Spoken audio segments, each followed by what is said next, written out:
Olá, bem-vindos à nossa quarta videoaula, elaboração de documentos da P3 pelo SEI.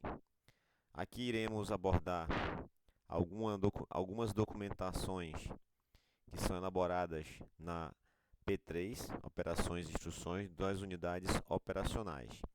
Em vídeos à parte, no mesmo livro, estaremos disponibilizando alguns vídeos rápidos de elaboração de alguns documentos, tais como nota de serviço, ordem de serviço, relatórios, entre outros. A elaboração de documentos, senhores, representa a materialização da decisão do comandante da unidade. Então, ela que vai representar, a ordem em si, designações e determinações para determinadas missões e atribuições, principalmente operações e missões distintas. Ela detalha a missão, como que vai ser, o que que é, a concepção tática, como que vai ser empregada, as formas de execução, os recursos humanos e materiais, logística, armamento, equipamento, viaturas e outras informações que porventura sejam necessárias. Determinam o cumprimento da decisão da autoridade, transmitem ideias aos comandantes, aos elementos subordinados, que irão receber essas determinações, e aos outros oficiais do Estado-Maior, através de documentos tais quais propostas, estudos, relatórios, ordens e outros tipos de documentos formais e informais. A redação correta retrata o exato pensamento do redator e não deve levar mal entendimento, ela tem que ser clara. Expressar claramente seguindo os princípios básicos dos documentos, tais quais unidade, fixar uma única ideia principal, ou seja, se eu vou falar de reintegração de posse em determinada área, naquele documento, naquela documentação tem que ser só sobre este assunto. Se é operação carnaval, só operação carnaval. E para cada ideia ser um tipo de documento. Um documento distinto. Outro princípio básico, precisão, conter fatos e eliminar os erros mecânicos. Clareza, redigir de forma simples e inteligível, que seja claro para o entendimento. Concisão, usar palavras simples e frases curtas, eliminar palavras e assuntos supérfluos que não tem nada a ver com a operação, com a missão. Coerência, desenvolver e coordenar assunto logicamente. Objetividade, conter opiniões impessoais e pontos de vista imparciais. Não deve ser transmitido nos documentos opiniões pessoais e pontos de vistas parciais. Integridade, apresentar o documento de forma que necessite somente da aprovação e assinatura do comandante para torná-lo completo. Algumas técnicas gerais de redação. A redação deve ser objetiva, precisa e isenta de qualquer ambiguidade, possibilitando ao leitor uma perfeita compreensão. O policial vai ler e de imediato vai compreender do que se trata. O texto deve ser ordenado de forma lógica, de maneira a facilitar a sua interpretação pelos leitores. Os documentos devem ser redigidos na terceira pessoa, evitando as referências pessoais. O famoso eu, Eu vou fazer isso, eu fiz aquilo. Exemplos de casos, As opiniões e impressões. Deve se restringir ao essencial, tanto como referência aos assuntos, como às palavras empregadas. As afirmações radicais com emprego de sempre, tudo, nunca, que poderão sofrer contestações, devem ser substituídas por expressões como estudos que foram realizados na data tal revelam que existe na área a ser reintegrada tantas casas de madeira, tantas casas, enfim. Levantamentos realizados mostram que existe tantas famílias presentes. Levantamentos realizados mostram que vai vai haver tantas pessoas no evento carnavalesco, enfim. Aconselha-se o uso de períodos curtos, com máximo de 3 linhas, para maior facilidade de sequência do raciocínio e de compreensão do texto. A linguagem empregada deve estar de acordo com o assunto tratado, né, evitar, né, gírias, palavras chulas. A seriedade do assunto deve ser correspondida pela seriedade da linguagem. Não cabem assim expressões líricas, inexatas, jocosas, incorreções gramaticais, termos de gírias ou chavões. A redação de ordens deverá ser apresentada de modo afirmativo. Alguns aspectos formais, né? A norma denomina as partes em que se divide um texto de documento de seções primárias, secundárias, terciárias, quaternárias e assim sucessivamente, grafadas por indicativo, que é o número, algarismo arábico ou grupo numérico anteposto a cada uma delas, conforme o quadro abaixo. Né? Conforme observamos aqui, né? A seção primária traz o que se trata. Né? Um exemplo aqui, né? Seção primária número 1, vai aqui ditar qual que é a situação. A operação carnaval, tal. Missão, o que vai ser? Realizar o policiamento ostensivo durante todo o evento carnavalesco. Aí, na missão, na seção primária número 2, aí tem algumas seções secundárias e terciárias. E assim segue sucessivamente. Basicamente, todos os documentos, ele vai seguir um método mnemônico que chamamos de simi ex ad milicon. Simi ex ad milicon.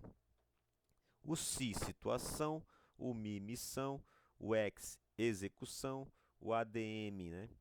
Administração, ligações e comunicações. Há algumas mudanças, né, de acordo com alguns tipos de documentos, mas segue basicamente o mesmo estilo. Tá? E tem algumas diferenciações que a gente vai ver nos modelos de documentos e nos exemplos que iremos tratar nos vídeos à frente. Os documentos serão redigidos em espaço 1,5 entre as linhas, permitindo-se a utilização de abreviaturas e siglas contidas nos regulamentos, manuais e documentos adotados na corporação, desde que não prejudique a compreensão do texto pela perda da clareza. E sempre, na primeira vez que for ser citado um órgão ou um termo ou expressão, esta deve ser escrito por extenso, seguido de sua sigla ou abreviatura. Por exemplo, Polícia Militar de Rondônia, PMRO. Aí nas próximas vezes que for utilizar neste documento que você está fazendo, que já citou a primeira vez e colocou a sigla, né, citou o nome do que significa a sigla. Próxima vez que você for utilizar, você já pode utilizar a sigla, porque quem for ler já sabe do que se trata.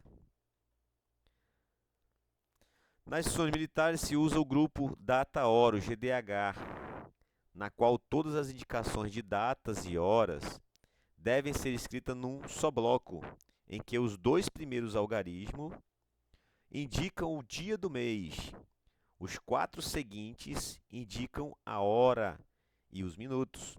As letras seguintes, o mês, e os 2 últimos algarismos, o ano. Caso seja conveniente, pode-se acrescentar ao conjunto o sinal de travessão e a seguir o dia da semana, identificando pelas 3 letras iniciais. Por exemplo, né? A operação será encerrada às 20h15, 10 de dezembro, né? 20. Como se lê? Às 15 horas do dia 20 de dezembro de 2020. Então, observem que praticamente poucos utilizam, né? Mas existe a previsão de você fazer a descrição do grupo data-hora em nossas documentações, que é uma abreviatura, né, de toda essa frase, né? Você abrevia tudo em um, fica bem menor a indicação do grupo data-hora. Não havendo espaço separando os grupos de algarismos e letras, e apenas a letra inicial do mês é maiúscula. Então, observe, né? Dia 20, às 15 horas e 0 minutos, né? E o mês, a primeira letra maiúscula. E os últimos dois algarismos, o ano. Então não há espaço, né, separando o GDH. Documentos de planejamento, né, são dois que nós vamos tratar. Estudo de situação, bastante usado nas reintegrações de posse. Qual a finalidade? Orientar e apresentar algumas soluções. O conteúdo, problema de natureza operacional. Característica, ele é metódico e dá origem aos planos. Competência para elaborar, oficiais do Estado-Maior e comandante nos diversos níveis. Já o plano, ele tem a finalidade para esquematizar a execução de atividades da corporação. O conteúdo, atividades administrativas e operacionais, ele possui características metódicas, formal, recebe a denominação da atividade que regula. Então, plano de policiamento do Estado. Né? Ele vai tratar um plano, só que de policiamento do Estado. Competência para elaborar coordenadores, comandantes, diretores e chefes nos diversos níveis. Então, esses são os dois documentos de planejamento. Então, aqui um modelo, né? Plano de policiamento extensivo do... Aí pode observar, ó, CIMIEX Admiricom, situação, missão, execução, administração e ligações e comunicações. Certo? Então ele segue mais ou menos o mesmo padrão para praticamente aí grande parte dos documentos. Uma diferenciação é o estudo de situação, porque o estudo de situação é para decisões. Então vai ter a missão, situação, as linhas de ações, geralmente utilizamos 3. Então linha 1 é tal coisa, linha 2 tal coisa, linha 3 tal coisa. Compare-se, vê as vantagens e desvantagens de cada linha, né, a proposta de decisão para que o comandante ele tenha informações de ambas as linhas, vejam quais as vantagens e desvantagens e decida, né, por qual linha irá ser a atuação naquela operação. Documentos de implementação, nota de serviço, ordem administrativa, ordem complementar e ordem de operações. As mais utilizadas, ordem de serviço e ordem de operações. Nota de serviço, né? Ela serve para regulamentar sua finalidade, atividades administrativas, para visitas, desfiles e formaturas, também bastante utilizado pelas unidades operacionais, quando se tem algum tipo de evento, formatura, visita, homenagem, então usa-se a nota de serviço. Característica dele é uma formalidade metódica. É uma formalidade e ele é metódico. Competência para elaborar coordenadores, comandantes e diretores de diversos níveis. Ordem administrativa, regular, atividade administrativa de apoio às operações. Ele é simples e os comandantes e chefes de diversos níveis fazem essa elaboração. Ordem complementar, ela tem a finalidade de complementar uma ordem. Dados sobre atividades operacionais e o administrativas é o seu conteúdo. Características: simplicidade, pressupõe uma ordem anterior, ou seja, complementa uma ordem anterior. A competência para elaborar, comandante, chefe, diretores de diversos níveis. Ordem de operações, outro documento, assim como a ordem de serviço, bastante utilizado pelas unidades operacionais, onde os senhores irão desencadear suas funções. Né? Então, a finalidade da ordem de operações é desencadear a missão. Determinação e recomendação para o exercício de um plano. Características: simplicidade, rapidez. Competência para elaborar, comandantes nos diversos níveis. Alguns outros documentos de implementação. Ordem de serviço, bastante utilizada. Finalidade: regular, desdobrar e recomendar. Conteúdo: atividade operacional. Então, vou fazer uma ordem de serviço para Operação Carnaval. Então, eu recebi a ordem preparatória da Operação Carnaval. Pode ser que eu receba uma ordem de operações e a unidade operacional vai confeccionar a ordem de serviço para aquela atividade operacional, vai regular aquela atividade operacional, vai desdobrar aquela missão, vai recomendar algumas missões à parte, né? Característica, formalidade, competência dos comandantes de diversos níveis. Nota preparatória, finalidade, instruir, informar, particularizar.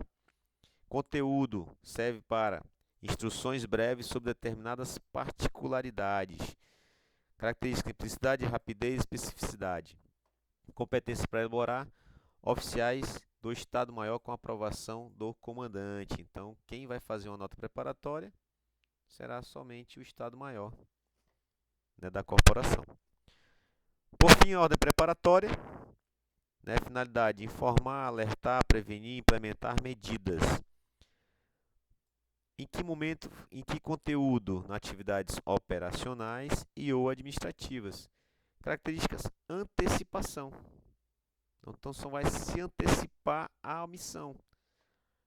Então, eu recebo a ordem preparatória e daqui eu vou fazer uma ordem de serviço para regular, né, aquela ordem recebida.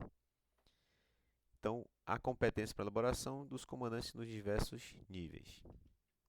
Aqui um exemplo de nota de serviço, né? Não se começa pela missão, né? Substitui ali a missão pela finalidade. Então, aquele método mnemônico, SIMIEX ad milicom, né? A situação já vem em segundo aqui, ó, mas segue a mesma linha de raciocínio. Finalidade, situação, execução, administração e ligações e comunicações. Então, basicamente, utiliza-se aquele método mnemônico. Já a ordem de serviço, né? SIMIEX ad milicom, né? Segue aquele padrão, né, de documentações previstas no nosso manual de trabalho de comando, certo? Isso aqui tudo nós vamos ver na prática preenchidos no SEI, né? E a gente vai demonstrar onde que se encontra no SEI. A gente vai estar passando por isso em vídeos à parte. Escala de serviço, antes de tratarmos a respeito da confecção de escala de serviço usando o sistema eletrônico de informação, é importante tratarmos do que descreve o regulamento interno, que é o RISG, né? E realizarmos as devidas analogias aos serviços desempenhados pela PM. Então, primeiramente, o RISG traz que a escala de serviço é a relação do pessoal das frações de tropa que concorrem na execução de determinado serviço, tendo por finalidade principal a distribuição equitativa de todos os serviços de uma PM. Então, só um detalhe, senhores, que a P3 ela só vai executar a escala de serviços para o que interessa para a P3, operações e instruções. Serviços rotineiros já é P1. Então, a escala de serviço que vai sair pela P3, logicamente, né, combinado ali com o P1, será de operações e instruções. Na escala de serviço deve conter todos os esclarecimentos necessários para aquela determinada atividade, tais como o GDH, o grupo data-hora, local da preleção, o uniforme, equipamento e armamento a serem utilizados pelo efetivo em geral. E se houver qualquer uma das guarnições que vai utilizar qualquer armamento ou equipamento distinto, vai vir designado para aquela determinada guarnição. Então aqui o modelo, né, de escala de serviço. Observe, bem simples, não tem muita locuração. E ele vem todas as informações necessárias para o serviço, né?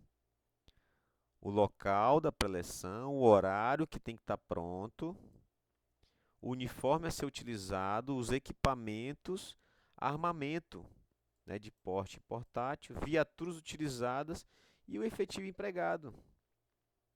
Né? Então, vem todas as informações necessárias ali para a missão. Relatório operacional é o documento para ser analisado pelo comandante ou chefia, buscando obter uma avaliação de atividade, promover correções e recomendar novos planos. Sua finalidade é proporcionar ao comando um melhor controle das atividades da sua organização. Deve-se ter os cuidados, isso aqui é importantíssimo, de só exigir relatório daquilo que realmente o respectivo escalão tem necessidade, ou que seja relevante para a corporação, evitando-se assoberbar os escalões subordinados com a elaboração de relatórios que significam desperdício de recursos e de tempo. Um outro detalhe, senhores, do relatório é que o relatório tem uma finalidade. Ele tem que ser feito exatamente para aquela finalidade. E quem receber tem que ir lá ver qual que é a finalidade do relatório e implementar. Se é para controlar as atividades da corporação, ele tem que ir lá ver o que, que houve de errado e melhorar para as próximas, fazer as devidas correções para as próximas operações, missões e instruções. Relatório que não tem essa finalidade ou não é assim utilizado, que vai dar recepção ao arquivo, ou seja, só vou receber e de lá eu nem olho e já arquivo. É supérfluo e descabido, devendo ser extinto ou ter sua emissão e utilização reestudadas. Pessoal, aqui nós vimos um pouco da elaboração, teremos alguns vídeos a mais neste livro, que iremos tratar sobre a confecção diretamente no SEI. Muito obrigado, até a próxima aula.